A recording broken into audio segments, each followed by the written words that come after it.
সন্ধ্যা থেকে গুড়ি গুড়ি বৃষ্টি দেখা, রাত বাড়ার সঙ্গে সঙ্গে বৃষ্টিও বাড়ল। এখন ঝুম বৃষ্টি, সব ভাসিয়ে নেওয়া বৃষ্টি একেবারে। এই বৃষ্টি বোধহয় পুরোপুরি শীত নামিয়ে দেওয়ার জন্যই এসেছে।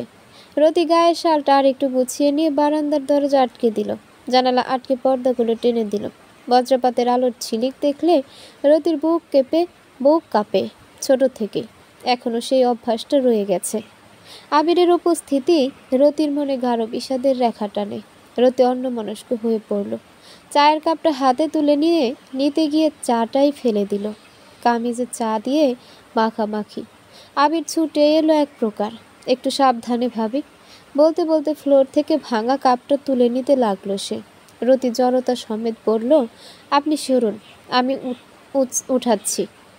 দরকার নেই, আপনি আগে জামাটা পাল্টে ফেলুন, এতটুকুই তো লেগেছে, কাল পাল্টালেও চলবে, এখন এমনিতেও ইচ্ছা করছে না। আবির কথা বাড়ালো না। ভাঙা কাপের অংশ তুলে ফেলে দিয়ে হাত ধুয়ে আবার রতির ঘরে ঢুকলো। দেখতে দেখতে কেটে গেছে 25 দিন।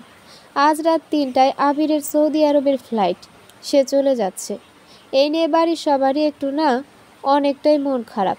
সবাই জানতো আবিরকে আবার যেতে হবে, তবুও বিদায়বেলা অবাধ্য মন একটু তো নকরা ছকরা করেই। রতিরও খারাপ লাগছে। আবির তার জন্য কত কিছু করলো, তাকে আরাফ নামক পচা নর্দমা থেকে তুলে এনে নতুন জীবন দিল। আবার আনহির মাধ্যমে সার্টিফিকেটগুলো আনিয়ে একটা প্রজেক্টর কাজও জোগাড় করে দিয়েছে। রতির কাজের বয়স 7 দিন। আমি তো আজকে চলে যাচ্ছি ভাবি। কথাটা কেন বলল আবির জানে না। রতি ভ্রু কুঁচকে বলল, এটা তো জানি। আবির হেসে ফেলল, তবুও কেন বললাম জানি না, আসলে বলার মতো কিছু খুঁজে পাচ্ছি না। রতি চোখ নিচে রেখে চুপ করে রইল। আবিরও চুপ। দুজনেই কিছু বলতে চায়, কিন্তু কোনো এক জড়তার জন্য বলতে পারে না। কিসের জড়তা দুজনের কেউই জানে না। এক সময় নীরবতা ভেঙে রতি বলল, আবির ভাই, একটা কথা বলার ছিল। আবির স্বস্তির নিঃশ্বাস ফেলে, কথা খুঁজে পাওয়ার জন্য। জি বলেন। আবির ভাই, মাঝে মাঝে জীবন এমন কিছু মানুষের সাথে দেখা করিয়ে এমন কিছু ঘটায় যেটার কোনো মানে বের করতে গেলে পুরো জীবনের প্রতি বিতৃষ্ণা চলে আসে। সবাই বলে আল্লাহ যা করেন ভালোর জন্যই করেন। সেই আবার যখন জীবনে বিনা কারণে এলোমেলো ঝড় আসে, তখন আমরা হাজার ভেবেও কুল পাই না যে কোনো ভালোটা হলো এই ঝড়ের মধ্য দিয়ে। আসলে আমরা পজিটিভলি চিন্তাই করি না অতটা। আমাদের যত চিন্তা সব নেগেটিভ, তাই না? অনেকটা আমাদের পাশেরটাই পরিবেশটাই তো নেগেটিভ ভাবি। এই যে আপনাকে আমি কোন কারণে এই ঘর ছাড়িয়ে নিয়ে এলাম, আর সমাজ কোন কারণটা বুঝলো। রতি দীর্ঘশ্বাস ফেলল। আবিরদের বাসায় আসার পর থেকে পুরো এলাকায় রতির নাম সবার মুখে মুখে। রতি যেন হট নিউজ। ননদের জামাইয়ের সাথে বড় ভাইয়ের বউ পালিয়ে গেছে, এমন একটি নিউজ শুনতে শুনতে রতির কান ঝালাপালা। এমনকি রতির বাবাও। আরাফের সাথে ডিভোর্স হওয়ার পরে আরাফ রতির বাবাকে ফোন দিয়ে সব বলে দিয়েছে। আর এও বলেছে, রতির সাথে আমার সব সম্পর্ক যেহেতু শেষ, তাই আপনার মেয়ের কোনো কিছু হলে কখনো আমাকে দোষারোপ করতে পারবেন না, জিজ্ঞাসাবাদ করতে পারবেন না। তারপর রতির বাবা রতিকে সেদিনই ফোন দিয়ে কাটা কাটা গলায় বলেন, একবার আরাফের সাথে পালালি, আমরা মেনে নিলাম, এখন আবার আবির। ছি, তুই এই শিক্ষা নিয়ে বড় হয়েছিস? এইসব শিখাইলাম তোরে? তোর জন্য সম্মান থাকলো না আর। শোন, এই ছেলের মধু খাওয়া শেষ হলে যদি ফেলে চলে যায়, আর আমার বাসায় এদিকে ভুলেও চোখ তুলে তাকাবি না। আশা তো দূরের কথা, আমি ভাববো আমার কোনো মেয়েই ছিল না। কিরে, শুনেছিস? রতির ঠোঁট জুড়ে সেদিন খানিকটা বিদ্রুপ আর খানিকটা কষ্টের হাসি ফুটেছিল। তার বাবা কোনোদিনই বা তাকে মেয়ে ভেবেছিল? শুধু মাথার উপর একটা ছাদ আর পেটে 3 বেলা খাবার দিলেই বাবা মা হওয়া যায়? বাবা মা হওয়া এতই সহজ? রতি চোখের জল মুছে একদম স্বাভাবিক গলায় সেদিন উত্তর দিয়েছিল, মরে যাওয়া সহজ, তবুও কখনো তোমাদের কথা ভাববো না, রাখছি। রতি স্মৃতি হাতড়ে বাস্তবে ফিরে গাঢ় শ্বাস বাতাসে মিশিয়ে দিয়ে আবিরের দিকে তাকায়। আবির প্রসঙ্গ ঘোরায়। কি যেন বলেছিলেন? ও হ্যাঁ, বলেছিলাম যে রতি নিজেকে পুরো দোস্ত স্বাভাবিক করে বলতে লাগলো। বলেছিলাম যে যা হওয়ার তাই হয়েছে। আমার বিবাহিত জীবনে আমি অনেকবার বাচ্চা নিতে চেয়েছি, আরাফ সবসময় না করতো। আমি মন খারাপ করলেও কিছু বলতাম না, কারণ অনেকেই এসে আমাকে বারবার জিজ্ঞেস করতো কেন বাচ্চা হয় না, আমার কোনো সমস্যা আছে নাকি, থাকলে ডক্টর দেখাচ্ছি কিনা ইত্যাদি। আবার আমার পাগল মন তখন ভাবতো হয়তো বাচ্চা হলে সব কিছু সমাধান হয়ে যাবে। আর আবার আমার না খেয়াল রাখুক, তার বাচ্চার মায়ের তো রাখবে। শাশুড়ি আমায় না ভালোবাসুক, তার নাতির মাকে তো ভালোবাসবে। Third class mentality. হ্যাঁ, অথচ এখন বুঝি আসলে এখন বাচ্চা নিলে আমি জীবনে ও ঘর ছেড়ে বেরোতে পারতাম না, জন্মের মতো আটকে যেতাম। আল্লাহ তো ভবিষ্যৎ পরিকল্পনাকারী, তাই তিনি আমার ভবিষ্যৎ দেখেই আমাকে বাচ্চা দেননি। কথাগুলো এজন্যই বলছি ভাইয়া, হয়তো দুপুরের সাথে যা হয়েছে তার জন্য আপনি ভাগ্যকে দোষারোপ করছেন এখন, কিন্তু একদিন আপনি বুঝবেন এই ঝটকাটাই আপনার লাইফে দরকার ছিল। এখন যে জেদ যে কষ্ট আপনার ভেতর আছে, সেটা থেকে আপনি আরও বেশি সাকসেস হয়ে হোক না হোক দুপুরকে দেখানোর চেষ্টা করবেন, বোঝাতে চাইবেন দেখো দুপুর, দেখো একদিন যাকে পায়ে ঠেলেছ আজ তার ঘরে রাজরানী হয়ে থাকতে পারতে। আপনার আম্মা অনেক ভালো, আপনার আব্বা অনেক ভালো মনের মানুষ, আপনার আম্মা অনেক ভালো, আপনার আব্বা অনেক ভালো মনের মানুষ, আপনাদের পুরো পরিবারটাই ভীষণ সুন্দর। আর আপনি, আপনার আব্বা আমার একমাত্র ছেলে, তাদের শেষ বয়সের ভরসা শুধু আপনি। তাই যদি কখনো কোনো দিন কোনো মেয়ের প্রস্তাব ওঠে বা সাবজেক্ট আসে, তাহলে ওয়াদা করুন আপনি দূরে সরে সবার মনে কষ্ট দিবেন না, বরং ওই মেয়েটির প্রতি প্রচণ্ড দায়িত্বশীল থাকবেন, ভালোবাসায় কোনো কমতি দেবেন না তাকে। ওয়াদা করুন ভাই, আপনাদের এই সুন্দর বাগান যেন আপনার কারণে কখনো কষ্ট না হয়। আবির নিশ্চুপ, সে কী উত্তর দেবে ঠিক বুঝতে পারছে না, তবে রতির প্রতিটি কথার মানে সে বুঝেছে। রতি একদৃষ্টে আবিরের দিকে তাকিয়ে উত্তরের আশায় তার চোখে দৃষ্টি খা খা করছে। আবির পা দিয়ে মেঝেতে খুঁটাখুটি লাগায়, মিনমিনিয়ে বলল, সেরকম সময় আসুক, ভেবে দেখব। রতি লম্বা করে শ্বাস টেনে নেয়, তার বুক একটু হলেও শান্ত হয়েছে। যদি আবির বুদ্ধিমান হয়ে থাকে তবে সে রতির কথার ঠিক অর্থ ধরতে পারবে, আর রতির কথার যথার্থ অর্থ হলো সেই মেয়েটি অন্য সবাই হলেও রতি কখনোই নয়। বাম পাশে তাকালে পুরোটা জুড়ে ঝিল, তার এই জায়গাটার নাম ঝিলপাড়। এটা আনহিদের এলাকারই একটি অংশ। এক সময় এই ঝিলে প্রচুর মাছ চাষ করা হতো, তবে এখন আর হয় না। এমনিতেই পড়ে থাকা ঝিল পাড় এখন বৈকালিক ভ্রমণের জন্য উপযুক্ত জায়গা। সব বয়সের মানুষের আনাগোনা এখানে, সবচেয়ে বেশি দেখা যায় কপতিদের।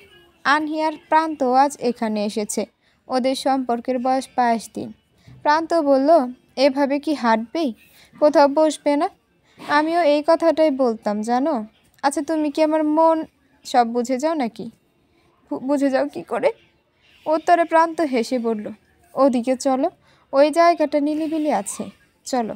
বলে প্রান্তের আঙুলের ফাঁকে আঙুল গুজে হাঁটতে শুরু করে আনহি। মাথার উপর সারি সারি নারকেল গাছ, গাছের নিচে স্প্রে দিয়ে দিয়ে স্পেস দিয়ে সিমেন্টের বেঞ্চ বানানো। যারা কিছু সময় কাটানোর জন্য এখানে, তাদের জন্য বসার ব্যবস্থা আর কি। সেরকম একটা ব্রেঞ্চে গিয়ে আনহি প্রান্ত বসলো। আনহি কাঁধ থেকে ব্যাগটা খুলে পাশে রাখে। প্রান্ত আড়মোড়া ভেঙে মুখ দিয়ে প্রশান্তির নিঃশ্বাস ফেলে। কতক্ষণ সময় আছে হাতে? প্রান্তের প্রশ্ন। আছে ভালোই, 2 ঘন্টা, জবাব দিল আনহি। এতক্ষণ আজ? সচরাচর তো এত টাইম নিয়ে বের হও না, তোমার বাসায় আবার প্রবলেম হবে না তো?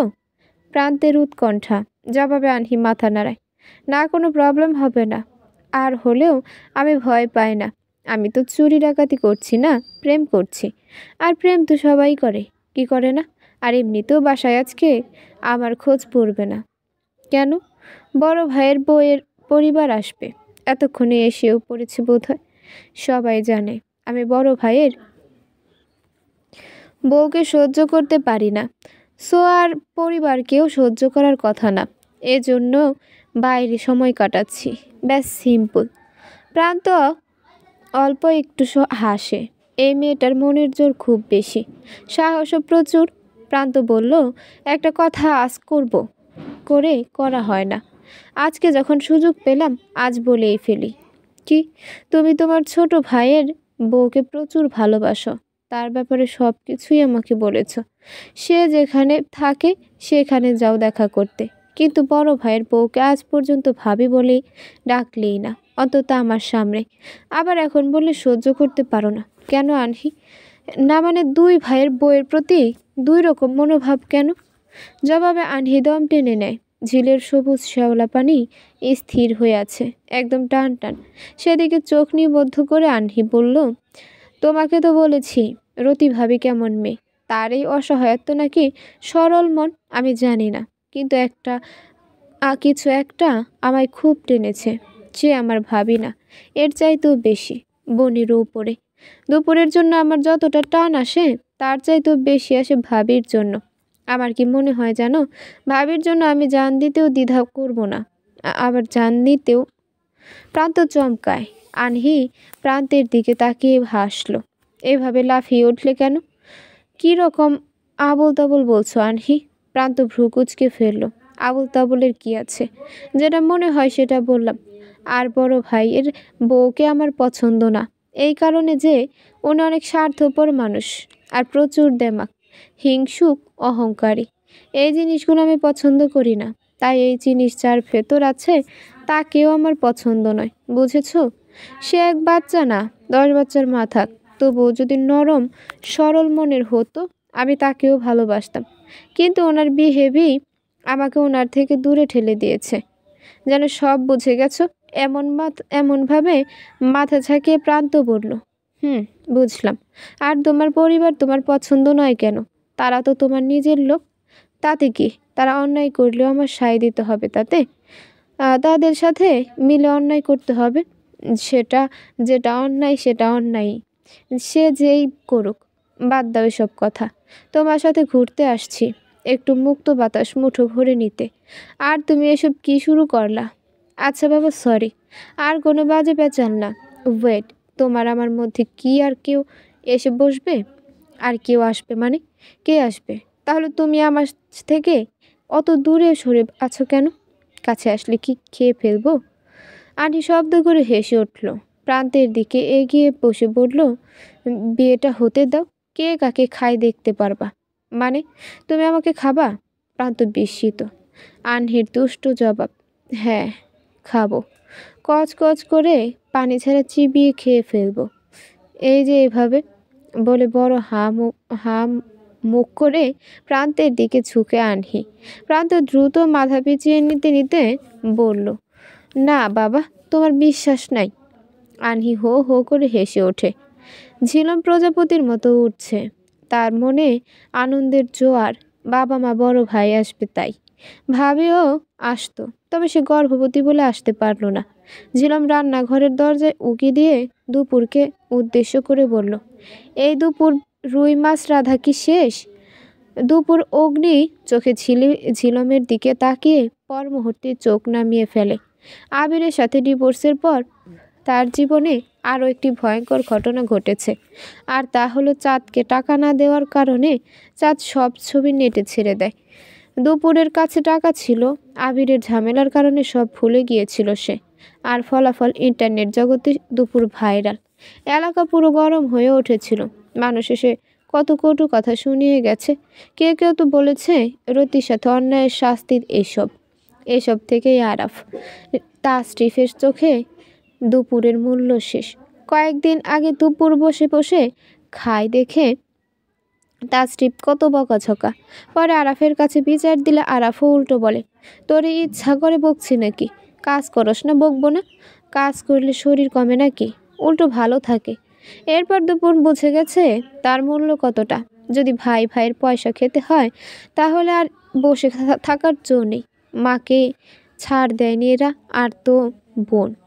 দুপুর রাগটুকু গিলে নিয়ে কোনো রকমে জবাব দেয়, রান্না তো অনেক আগেই শেষ। তুমি এখন শশাগুলো কেটে রাখতেছো কেন? এগুলো শুকিয়ে চ্যাপটা লেগে থাকবে তো।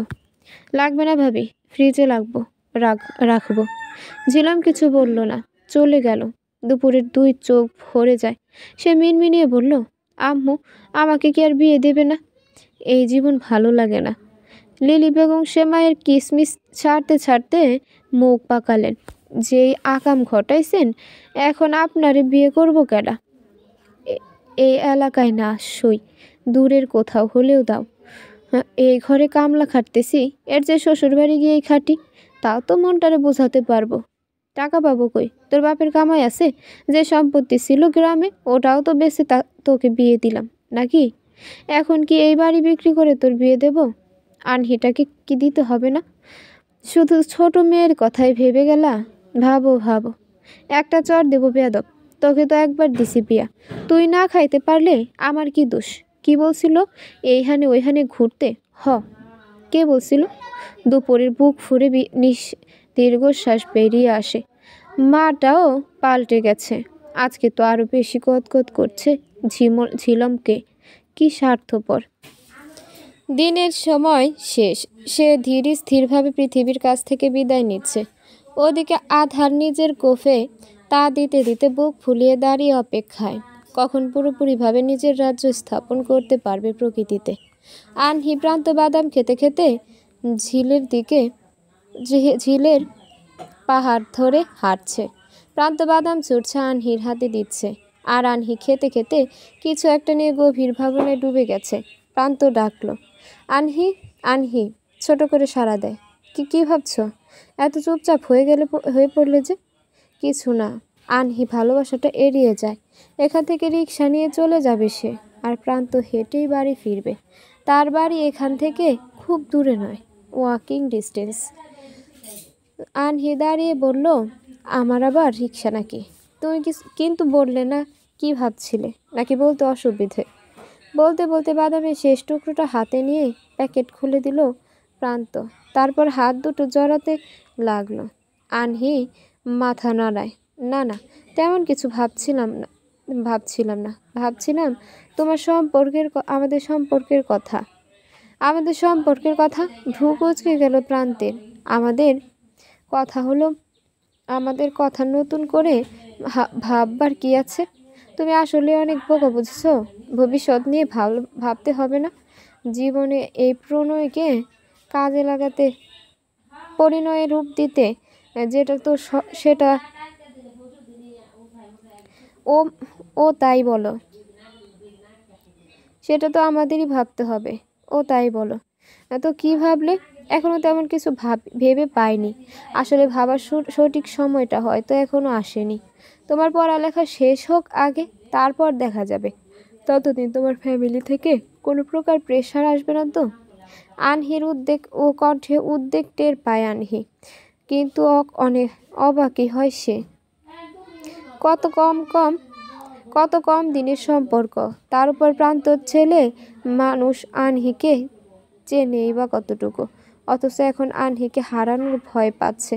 আচ্ছা, এটা কি ভালোবাসা, নাকি বিদায় হজের পাওয়া, নাকি কিছুদিন ঘরে ফেরাবার কারণে একটা মায়া জন্ম গেছে? এই কারণে সাময়িক ভয়। আনহি ভাবতে চায় না। সে প্রান্তের কাছে সাময়িক বা ক্ষণস্থায়ী কোনো বস্তু একদম হতে চায় না। প্রান্ত যেমন তার জন্য একদম মৃত্যুর আগ পর্যন্ত লিখিত দলিল হয়ে গেছে, সেও প্রান্তের কাছ থেকে ততটুকুই আশা করে, ভালোবাসা চায়। আবার কি ভাবতে বসে গেলে? অধৈর্য প্রান্তের কণ্ঠ শুনে একটু চমকেই উঠে আনহি। দ্রুত মাথায় এদিক ওদিক নাড়ে। না, কিছু না। তুমি কি যেন বলেছিলে? বলছিলাম তোমার ফ্যামিলি থেকে কোনো ধরনের চাপ দিবে না তো? দেখো, আমি মাত্র ভার্সিটিতে উঠলাম বলতে গেলে। গ্র্যাজুয়েশন কমপ্লিট করতে এখনও অনেক বছর। ততদিন আমাকে ধৈর্য ধরে থাকতে হবে, এই তো? প্রান্তের মুখ থেকে কথা কেড়ে নিয়ে বলল আনহি, আশ্বস্ত করে বলল, তুমি চিন্তা না করে মন দিয়ে পড়াশোনা করো। আমাকে চেনো না, আমি কেমন জানো না? আমাকে প্রেশার দেওয়ার সাধ্য কারণ নেই প্রান্ত। তুমি অহেতুক এসবে মন না দিয়ে ঠিকঠাক মতো পড়াশোনা চালিয়ে যাও। You have to do something good so soon. তোমার একলার জন্য না, আমার জন্য হলেও তোমাকে সাকসেসফুল হতেই হবে, তাও খুব জলদি। প্রান্তের হঠাৎ করে চোখে কেমন পানি এসে গেল। আনহির একটা হাত সে নিজের হাতের মুঠোয় নিল খুব শক্ত করে, তারপর ভেজা কণ্ঠে বলল, এভাবে কেউ কখনো আমাকে বলেনি আনহি। কখনো না। পরীক্ষার আগের দিন আমি খুব করে যেতাম, কেউ বুকে টেনে বলুক তুমি পারবে, তোমার পরীক্ষা বেস্ট হবে, কিন্তু কেউই বলেনি। অবশ্য বলবেই বা কে? কে আছে আমার? আজ মনে হলো আমার একজন আছে, সে একজন থাকলেই হবে, আর কাউকেই প্রয়োজন নেই। তুমি প্লিজ কখনো এই অধম অপদার্থ অসহায়কে একা করে চলে যেও না। তুমি আমার শক্তি, আমার সাহস। তোমার প্রতি শব্দ আমাকে নতুন উদ্যমে বাঁচতে শেখায়, আমার মনের জোর শতগুণ করে তোলে। তুমি হারালে আমি জীবনের খেই হারিয়ে ফেলবো, নির্ঘাত মরেই যাব। বলতে বলতে প্রান্তের কেঁদে ফেলবার অবস্থা। আন্টির বুকটা মোচড় দিয়ে ওঠে হঠাৎ। এই মানুষটাকে ফেলে কোথায় যাবে সে? কোথায়? কি পাগল ছেলে দেখো, রাস্তায় এত মানুষ, অথচ এ কাঁদছে। আন্টি পরিস্থিতি পাল্টাতে বলল, মানুষ দেখলে ভাববে আমি তোমাকে ছ্যাঁকা দিচ্ছি, এজন্য এভাবে কাঁদছ। প্রান্তের সম্মিত ফিরল। সে দ্রুত আন্টির হাত ছেড়ে দিয়ে শার্টের হাতায় চোখ টুলে টুলে মুছল। বলল, তুমি সাথে থাকলে আশপাশ সব ভুলে যাই, এখন আমাকে দেখলে আনহি দিন দুনিয়া সব ভুলে যাবে। কথাটি আনহি প্রান্তের কর্ণকুহরে ঢুকতেই দুজনেই ঘুরে তাকালো। দেখলো বোরকা পরনে একজন যুবতী দাঁড়িয়ে। প্রান্ত ঠিক চিনল না, সে কপালে ভাঁজ ফেলে তাকে চেনার চেষ্টা করছে। ওদিকে আনহির হাত পা কাঁপাকাঁপি শুরু করে দিয়েছে। প্রান্ত ঘটনাটা খেয়াল করতে হতভম্ব মুখে বলল, এই আনহি, কাঁপছো কেন? উনি কে? আনহি জবাব দেওয়ার আগেই ছন্দ গাম্ভীর্য ভাব মুখ থেকে সরিয়ে হাসিযুক্ত ঠোঁটে রতি জবাব দিল, আমি আনহির রতি ভাবি। রতি ভাবি? বিড় করে শব্দটা উচ্চারণ করলো শান্ত। যখন মাথায় ঢুকলো রতি ভাবি কে, তখন সেও কাঁপাকাঁপি লাগিয়ে দিল। রতির দুই বাদরের অবস্থা থেকে হা হা করে হেসে উঠল। আনহির ভয় দেখে সঙ্গে উবে গেল। সে বুকে থুতু ছিটিয়ে অভিমানী স্বরে বলল, কি ভয়টাই না পাইয়ে দিয়েছিলে। লুকিয়ে সম্পর্ক করার মজাই তো এটা। একটু ভয়, একটু চিন্তা, একটু কাঁপাকাঁপি না হলে মজা কই? বলতে বলতে এগিয়ে আসলো রতি। প্রান্ত ততক্ষণে নিজের কাঁপাকাঁপি থামিয়েছে। সে বুঝে গেছে আনহির ভাষ্যমতে এই ভাবিটি খুব খুব খুব ভালো। এবার বলো পাজি মেয়ে, তোমার কি শাস্তি দেওয়া যায়? বলল রতি। কিসের শাস্তি? ভ্রু কুঁচকাল আনহি। এই যে লুকিয়ে লুকিয়ে প্রেম করছো, আবার আমাকে বলো নি একবারও। আবার বলো কিসের শাস্তি? আনহির বাম কানটা খপ করে নিজের হাতের মুঠোয় নিয়ে নিল রতি। তারপর আলতো করে কানমলা দিয়ে দিল। আনহি অভিনয় করলো যেন সে খুব ব্যথা পাচ্ছে। আও আও ভাবি। আহা ভাবি ছাড়ো প্লিজ। আচ্ছা এই যে সরি বলছি, সরি আমি। উহ ভাবি গো। রতি হাত সরালো না, বরং এবার জোরে কানটা মলে দিতে দিতে বলল, কত ভালো অভিনয় করে। হ্যাঁ অভিনয়, হ্যাঁ এবার সত্যি সত্যিই লাগছে। ও ভাবি। ও রতি ছেড়ে দিতেই আনহি হেসে উঠল। একটুও লাগেনি, বুদ্ধ বানাইলাম। তবে রে। রতি চোখ রাঙিয়ে আবার কানটা ধরে যেতেই আনহি দ্রুত সরে দাঁড়ালো। দ্রুত হাতে কান ধরে অপরাধী মুখ করে বলল, এই যে সরি সরি সরি, আর কখনো কোনো কিছু তোমার থেকে লুকাবো না, প্রমিস। রতির পাতলা ঠোঁট দুটি হাসিতে নেচে উঠল। প্রান্তের সাথে প্রাথমিক আলাপটুকু সারতে সারতে এক টক ফুচকার দোকানে বসলো তিনজনে। অনেকক্ষণ যাবৎ বিছানায় এপাশ ওপাশ কড়াকড়ি করে আবির উঠে বসলো। সে সৌদি আরবে এসেছে আজ নিয়ে 4 দিন। যেদিন এসে পৌঁছেছে সেদিন রতির সাথে কথা হয়েছিল, এরপর আর হয়নি। রতিকে চাইলে সে কল দিতে পারে, কথা বলতে পারে, কিন্তু কোথাও একটা জড়তা কাজ করে তার ভেতর। আবার রতির সাথে কথা না বলেও অসহ্য লাগছে তার, কেমন অস্থির হয়ে আছে ভেতরটা। এরকম কেন হচ্ছে সে জানে না। আবির পায়ে পায়ে হেঁটে বারান্দায় গিয়ে দাঁড়ালো। আবিরের কোম্পানি থেকে তাকে যে বিল্ডিংয়ে থাকতে দেওয়া হয়েছে, বিল্ডিংটি 15 তলা, সে থাকে 11 তলার একটি ফ্ল্যাটে। এখানে 6 জন মিলে তারা 3টি রুম শেয়ার করে থাকে। তার রুমমেটের নাম আসিফ, সেও বাংলাদেশের নাগরিক। তার বাড়ি খুলনার বাগেরহাটে। ফ্ল্যাটটি অনেক উঁচুতে হওয়ায় নিচের দিকে তাকালে সব কিছু লিলিপুটের মতো ছোট ছোট দেখা যায়। রাস্তাটাও 1 হাত সমান লম্বা লাগে দেখতে। সেই চিকন রাস্তায় ছোট ছোট খুলনা খেলনা গাড়ির মতো গাড়িগুলো ছুটে ছুটে যাচ্ছে। সেদিকে এক দৃষ্টে তাকিয়ে রইল আবির। একটা উষ্ণ বায়ু তাকে সহ সব কিছু ছুঁয়ে চলে যেতেই আবিরের সম্মিত ফিরল। ঠিক তখনই তার মন জানান দিল সে ভয়ঙ্কর এক অনুভূতির বেড়াজালে আটকে পড়েছে। এই অনুভূতি আগুন অনুভূতি। এই অনুভূতি ভেতরে সব কিছু ঝলসে দেয়। এই অনুভূতি জীবিত মানুষকে মৃতও বানাতে সক্ষম। এই অনুভূতি একজন সুস্থ মানুষকে চোখের পলকে দুর্বল করে দুমড়ে মুচড়ে দিতে পারে। আবিরের শ্বাসকষ্টের মতো হয়। সে বড় হা করে ঘন ঘন নিঃশ্বাস নিয়ে ফুসফুসটাকে বাতাস ভর্তি করে। মিনিট দুয়েক পর একটু শান্ত হতো। তৎক্ষণাৎ আকাশের দিকে দু হাত তুলে কাঁপা কাঁপা কণ্ঠে প্রার্থনা করল, ইয়া রব, আপনি এমন একজনকে ভালোবাসলেন যাকে আমি পেয়েও হারিয়ে ফেললাম। এখন আবার এমন একজনের প্রতি আমার অনুভূতি জাগ্রত হচ্ছে যাকে আমি কোনোদিন হাজার সাধনায়ও পাবো না। আমার জীবনে আমার বাবা মা অনেক গুরুত্বপূর্ণ। এমন কিছু আপনি হুকুম করেন না যেন আমার বাবা মা আমার কারণে কষ্ট পায়। আপনি সহায় হন। আপনি আমার ভেতরকার সমস্ত আগুন অনুভূতি নিভিয়ে দিন। আমাকে কাজে পরিপূর্ণ মনোযোগ দিয়ে দিন। আমাকে সাহায্য করুন খোদা, সাহায্য করুন। লাল রঙের ফাইলটা গতকাল রাতে ওয়ার্ড্রবের ওপরে ছিল, অথচ এখন কোথাও নেই। কি আশ্চর্য! আরাফ হন্যে হয়ে ফাইলটা খুঁজতে লাগলো। খুবই গুরুত্বপূর্ণ ফাইল। নেক্সট প্রজেক্টের সব ডকুমেন্ট ওইটাই আছে। ওই কাগজের এক্সট্রা ফটোকপিও নেই। ওটা হারালে আরাফের চাকরিও চলে যেতে পারে। যে টাইট বস। আরাফের কপালের শিরা দপ দপ করে জ্বলছে। এর মধ্যে 3 বার দুপুরকে চিৎকার করে ডেকে ফেলেছে আরাফ, অথচ দুপুরের টিকিটারও দেখা নেই।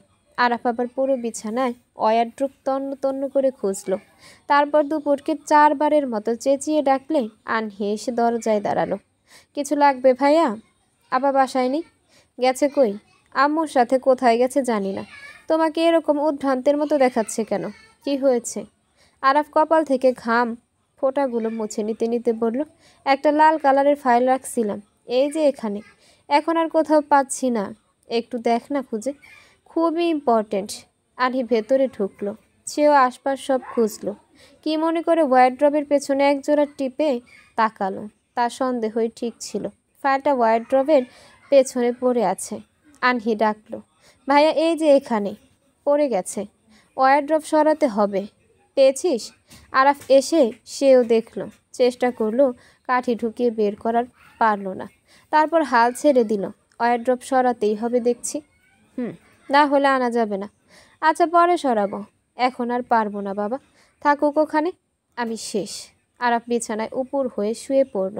আনহি ঘনকাল চুপ করে থেকে ধীর কণ্ঠে বলে উঠল, রতি ভাবি থাকলে তোমার কোনো কিছুই খোঁজা লাগতো না।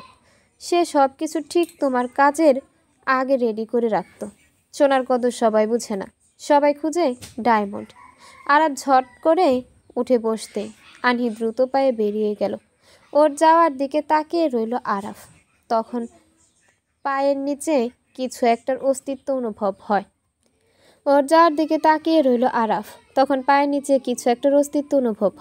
আরাফ নিচু হয়ে জিনিসটা হাতে তুলে নিল। চুল বাঁধার কালো ব্যান্ড। এটা কার? কি মনে হতে আরাফ ব্যান্ডটাকে নাকের কাছে নিয়ে শুকল। সঙ্গে সঙ্গে তার শির দ্বারা বেয়ে কিছু একটা ছুটে গেল। এই চুলের স্মেল রতির। আরাফ খুব ভালো করেই জানে। রতি অনেকদিন পর আরাফের বুকের ভেতর কেমন একটা ধাক্কা দিয়ে উঠল। নিজের অজান্তে সে ব্যান্ডটাকে আর একবার শুকল। তার ভেতরে সব কিছু দুমড়ে মুচড়ে যাচ্ছে। আরাফ অস্ফুট স্বরে বিড়বিড় করল, তুমি ভালো আছো রতি?